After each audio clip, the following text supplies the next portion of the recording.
अपने तन दी खबर नहीं, सजण दी खबर लवे कौन। ना मैं खाकी ना मैं आतिश, ना पानी ना पान।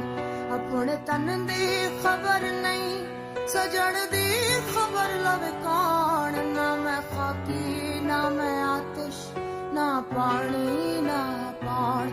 ना मैं खाकी ना मैं आतिश, ना पानी ना पान। वे बुलिया साया